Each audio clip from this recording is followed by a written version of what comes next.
ada misalnya suatu keluarga, figur ayahnya itu ada gitu. Ayah tuh benar-benar berperan, ibunya berperan, dan ini dari keluarga berkecukupan.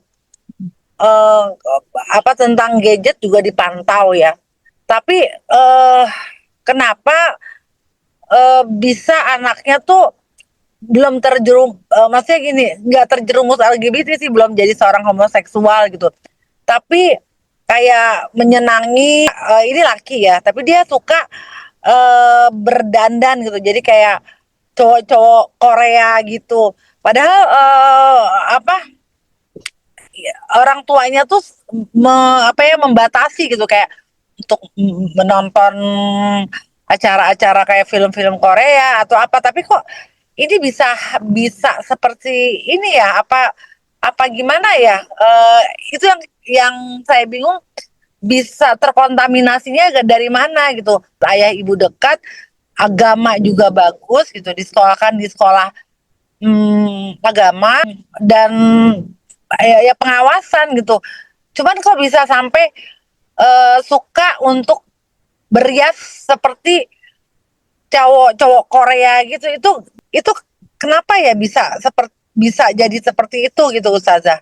Ya, ya perlu kedetilan ya, saya kira, untuk melihat kalau memang yang nampak itu tadi semuanya aman, tapi betulkah tadi sebenarnya dari yang diceritakan saja itu ada celah yang saya bisa tangkap.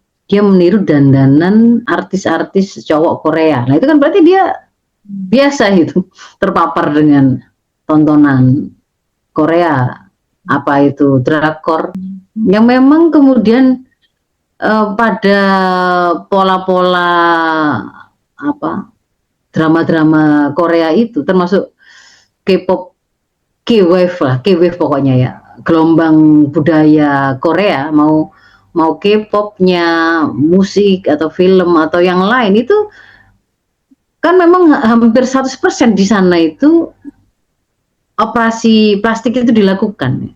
Para cowok-cowok itu wajahnya kan menjadi seragam.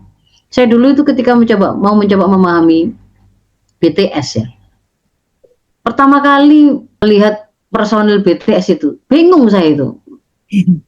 Mana Jungkook, mana Jin, mana Jimmy, ini kayaknya semuanya sama gitu. Mana apa bedanya itu, semuanya sama begitu. Itu pun ketika kemudian mau dijejerkan sama boyband yang lain, K-pop yang lain, juga sama.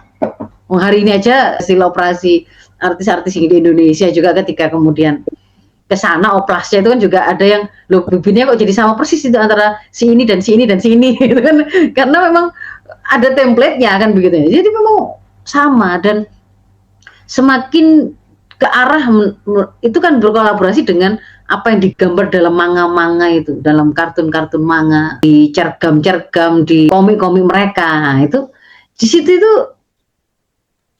berarti kan terpapar di situ. Dia terpapar, dia biasa, bahkan bisa menikmati berarti di situ, dan dia bisa menirukan itu kan ada pengamatannya cukup detail.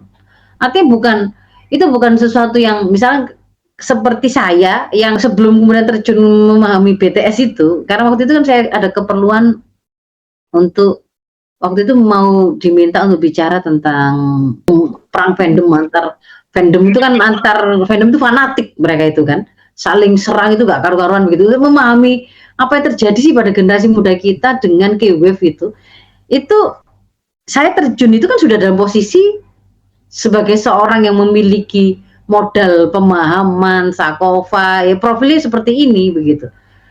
Itu saja ketika kemudian saya mau scroll, begitu sekali pernah scroll BTS, kita akun sosmed ya, cukup sekali saja, itu kan nanti akan ditampilkan itu oleh si aplikasi itu, ditawarkan ya algoritma kita akhirnya semuanya BTS. Semua cerita tentang Jungkook detail, cerita tentang lagu ini detail, cerita tentang si Jimmy detail semua. Yang kalau kemudian kita itu masuk di situ, kita itu akhirnya itu dibikin oleh cara penyampaian apa yang diceritakan itu, pasti akan bersimpati, akan mendalami. Oh ternyata keren ya, oh ternyata lagu keren ya, itu kan berarti akan bikin begitu. Nah, sampai terjadi sebuah kekaguman itu sebenarnya ada proses gitu, ada proses yang yang cukup detail itu dilakukan itu. Termasuk dandanan itu ya, mereka itu bisa mengenali loh. Dandanan rambut begini dan begini itu tuh ada maknanya, ada kelebihannya, ada kekurangan itu tuh ada bahasannya begitu. Sampai proporsi wajah, ukuran itu saya pernah lihat itu ya, pernah membaca dan pernah lihat yang paling di antara yang punya proporsi wajah sempurna nilainya itu hampir semua itu kalau di BTS itu si V. Nah, itu si V, ada gambarnya. Kenapa dia disebut begitu? Karena ini ukuran pipinya, jarak di sini ke sininya dan selesai. Ada gitu. Nah, kalau itu yang terjun dan membaca itu tuh orang yang kosongan, anak-anak, saya akan kebawa itu. Apa kebawa untuk apa namanya, menyukai fisiknya. Lama-lama itu kan kelihatan bedanya si A, si B, si C. Yang ini tuh di sini kelebihannya wajahnya, kelebihan itu sampai detail ya di sininya, di matanya, di hidungnya, itu itu terbawa nanti itu. Makanya ada emak-emak itu yang sampai kemudian dia bahkan rela menghabiskan uang belanja untuk membeli pernak-perniknya BTS, dan cara menjualnya kan dengan cara blind box gitu loh. Itu kan akhirnya nyandu. Jadi mereka punya mekanisme untuk membuat yang tersentuh dengan itu kalau tidak punya kekuatan yang kuat untuk menghentikan dan mengendalikan diri, itu pasti terseret itu. Menikmati musiknya, tahu cerita di balik musiknya, tahu cerita pengalaman pribadi grup itu, kenapa akhirnya lagu itu lahir, bagaimana perjuangannya, dibikin rasa itu termasuk di situ. Itu kalau tidak punya modal gitu ya. Jadi saya saja itu saya bisa melihat, oh ternyata anak-anak ini ya cukup lumayan nih perjuangannya. Tapi karena kita punya modal, itu bisa kita cuplik untuk kita pakai saat saya menerangkan untuk membuat mereka generasi muda itu paham bagaimana sih perjuangan yang worth it itu, misalnya begitu kan. Lalu kita komparasi. Tapi kalau enggak, ya akhirnya itu jadi penikmat, bukan orang yang saya sedang mencari info untuk saya olah karena saya yang punya mindset. Itu yang terjadi sebenarnya. Jadi menurut saya perlu didetilkan di situ itu.